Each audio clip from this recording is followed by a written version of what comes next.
Le Lévitique, chapitre 25.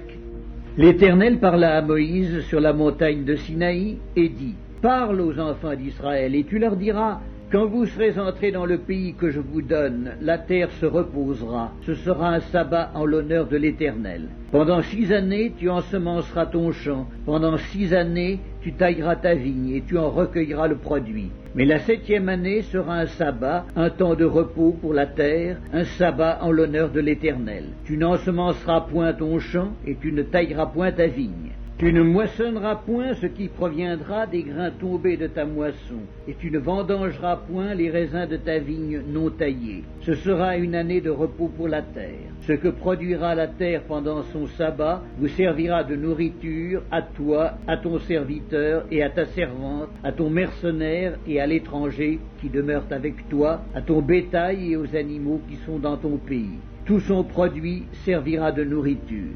Tu compteras 7 sabbats d'année, 7 fois 7 années, et les jours de ces 7 sabbats d'année feront 49 ans. Le 10e jour du 7e mois, tu feras retentir les sons éclatants de la trompette. Le jour des expiations, vous sonnerez de la trompette dans tout votre pays, et vous sanctifierez la 50e année. Vous publierez la liberté dans le pays pour tous ses habitants. Ce sera pour vous le jubilé. Chacun de vous retournera dans sa propriété et chacun de vous retournera dans sa famille. La 50e année sera pour vous le jubilé. Vous ne sèmerez point, vous ne moissonnerez point ce que les champs produiront d'eux-mêmes et vous ne vendangerez point la vigne non taillée. Car c'est le jubilé. Vous le regarderez comme une chose sainte. Vous mangerez le produit de vos champs. Dans cette année de jubilé, chacun de vous retournera dans sa propriété. Si vous vendez à votre prochain ou si vous achetez de votre prochain, qu'aucun de vous ne trompe son frère. Tu achèteras de ton prochain en comptant les années depuis le jubilé, et il te vendra en comptant les années de rapport. Plus il y aura d'années, plus tu élèveras le prix, et moins il y aura d'années, plus tu le réduiras, car c'est le nombre des récoltes qu'il te vend. Aucun de vous ne trompera son prochain, et tu craindras ton Dieu, car je suis l'Éternel, votre Dieu. Mettez mes lois en pratique, observez mes ordonnances et mettez-les en pratique, et vous habiterez en sécurité dans le pays. Le pays donnera ses fruits, vous mangerez à satiété, et vous y habiterez en sécurité. Si vous dites: que mangerons-nous la 7e année, puisque nous ne sèmerons point et ne ferons point nos récoltes? Je vous accorderai ma bénédiction la 6e année, et elle donnera des produits pour 3 ans. Vous sèmerez la 8e année, et vous mangerez de l'ancienne récolte. Jusqu'à la 9e année, jusqu'à la nouvelle récolte, vous mangerez de l'ancienne. Les terres ne se vendront point à perpétuité, car le pays est à moi, car vous êtes chez moi comme étrangers et comme habitants. Dans tout le pays dont vous aurez la possession, vous établirez le droit de rachat pour les terres. Si ton frère devient pauvre et vend une portion de sa propriété, celui qui a le droit de rachat, son plus proche parent, viendra et rachètera ce qu'a vendu son frère. Si un homme n'a personne qui ait le droit de rachat et qu'il se procure lui-même de quoi faire son rachat, il comptera les années depuis la vente, restituera le surplus à l'acquéreur et retournera dans sa propriété. S'il ne trouve pas de quoi lui faire cette restitution, ce qu'il a vendu restera entre les mains de l'acquéreur jusqu'à l'année du jubilé. Au jubilé, il retournera dans sa propriété et l'acquéreur en sortira.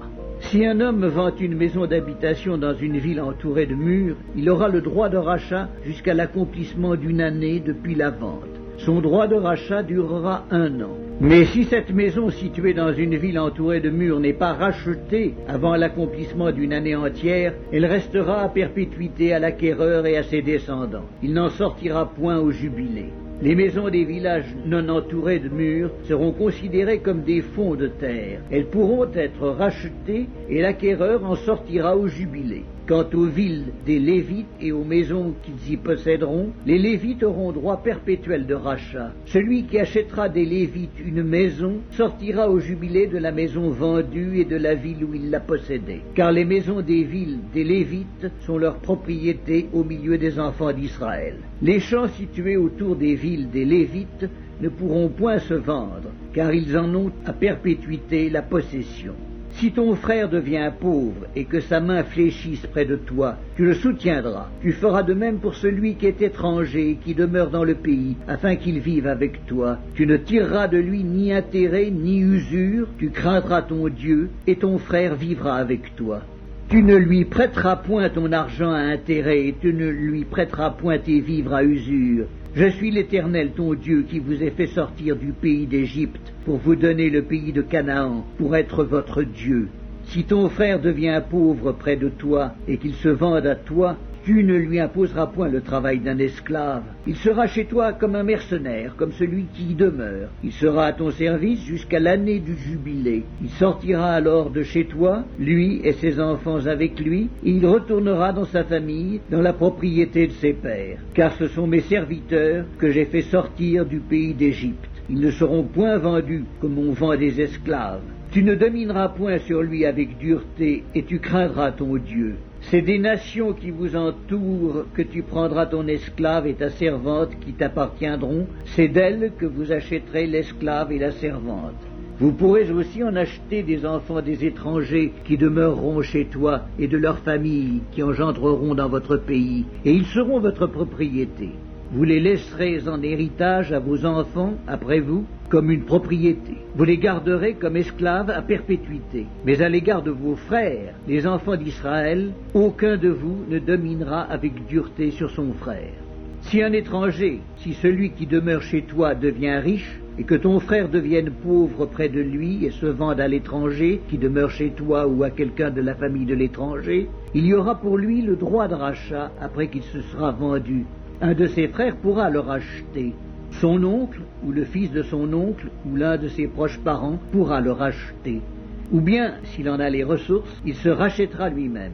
Il comptera avec celui qui l'a acheté depuis l'année où il s'est vendu jusqu'à l'année du jubilé. Et le prix à payer dépendra du nombre d'années, lesquelles seront évaluées comme celles d'un mercenaire. S'il y a encore beaucoup d'années, il paiera son rachat à raison du prix de ces années et pour lequel il a été acheté. S'il reste peu d'années jusqu'à celle du jubilé, il en fera le compte et il paiera son rachat à raison de ces années. Il sera comme un mercenaire à l'année, et celui chez qui il sera ne le traitera point avec dureté sous tes yeux. S'il n'est racheté d'aucune de ces manières, il sortira l'année du jubilé, lui et ses enfants avec lui. Car c'est de moi que les enfants d'Israël sont esclaves. Ce sont mes esclaves que j'ai fait sortir du pays d'Égypte. Je suis l'Éternel, votre Dieu.